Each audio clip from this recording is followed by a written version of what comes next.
Good morning and welcome to Coffee Talk. My attitude is stank because I was in the middle of doing Coffee Talk and someone called me, so I have to start over. Anyway, shut up, Abigail. So last night was great. Dallas is beautiful. Everybody's so nice. We had such a good time at the signing. I'm so thankful to everybody who came out, everybody who drove, everybody who stayed to talk. I talked, I think, a long time, like 2 hours. I feel like that was a long time, but people stayed, so it was cool. Took a lot of pictures. All the books sold. It was nice. It was really, really nice. Abby's team did a great job. I loved the dress. That will be my Vegas dress, thanks to Abby. They don't call it a miracle dress for nothing. That dress will make you look like you got a body like a 18-year-old with a booty like Padau, which I do not have. But anyway, then we came home and sleep trained Abby's baby. And it worked. I did the sleep training so Abby could sleep. And he ended up sleeping 6 hours straight, which was wonderful. She woke up with like rock hard boobies and was like, I'm in so much pain. And I was like, I don't miss that. I do not miss that. I'm very comfortable saying I'm at a stage in my life where I don't miss that. So I'm going to pack up and get ready to go home today so I can see them babies before I have to leave for New Orleans on Thursday. But what was I going to tell y'all? Oh, right. So, okay. So I got a message from this girl. And she said, I want to talk to you about mixed messages.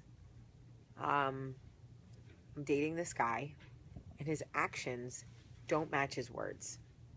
And I just don't know which ones I should pay attention to. And I said, well, what do you, can you tell me more?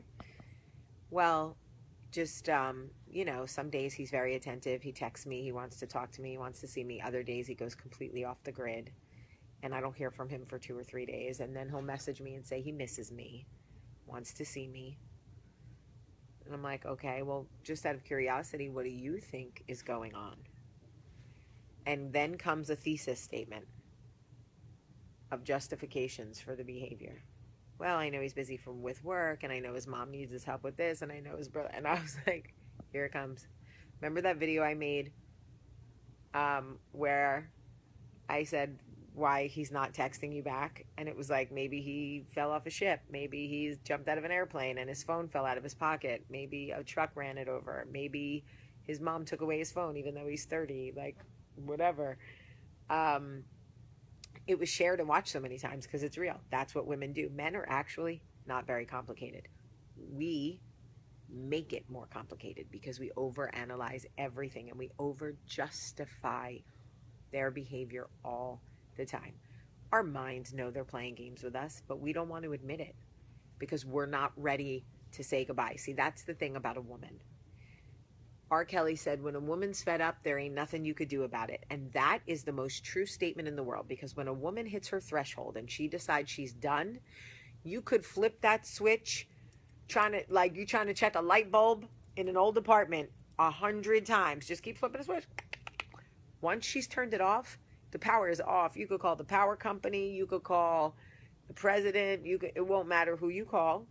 Once she's done, she's done. But let me tell you, the crap she will create in her mind before she's done. The justification, the excuses for his behavior. The truth is this. If a man doesn't call you, it's because he doesn't want to talk to you. If a man doesn't text you, it's because he's not thinking about you. If a man doesn't ask you to hang out, it's because he doesn't want to hang out. Believe me. Are there minor exceptions to every rule? Yes. Do people just need space occasionally? Yes. But if this is repeated behavior in your relationship, this is not a relationship in his mind. You are just a Monday, you are a college course. You're Monday, Wednesday, Friday. And he's got a different college course Tuesday, Thursday. And if you're okay with that, then be okay with that. And don't try to justify his behavior. If you're not okay with it, know your worth. And say, yeah, no, this doesn't work for me. Homie, don't play that. I'm aging myself. Stop justifying his non-behavior. Stop justifying his non-behavior. behavior. Non-behavior is a response. It is a message. Okay? Mixed messages are also a message. That is true. And here's the thing. I know you go, Jamie, but you don't understand. Like, I really like him. Guess what? I do understand. Okay? I wasn't married my whole life. I've been through this a million times, more times than I care to admit. In fact, I'm embarrassed to admit how many times I've been through this. When I know what he's doing. But instead, I pin down every girlfriend and I'm like, what do you make of this text? What do you think this means? What do you think this one pose he made in a picture up like to the left when he put his hand like this? Do you think that means he missed me when he was like this, standing in the picture? He probably missed me, right? And your girlfriends are always like, yeah, dude, obviously that's what this means. It means he missed you. He's throwing up miss you gang signs. You don't get that? Because that's what girlfriends do for each other. The truth is, no. He just don't know how to pose in pictures. He's weird. And all his obbies look weird because he's corny. Who are you talking about, Jamie? I don't know. Just saying. I get it. I get the feeling of like, but I really like him. Why is he playing games with me? Because he doesn't really like you too. And that is the truth. He can say he's not ready. Girl, if he's telling you he's not ready, hear that. I'm not ready. If you sat me down to eat and I told you I wasn't ready, would you shove the food in my mouth anyway? Or would you wait till I was ready? I don't know.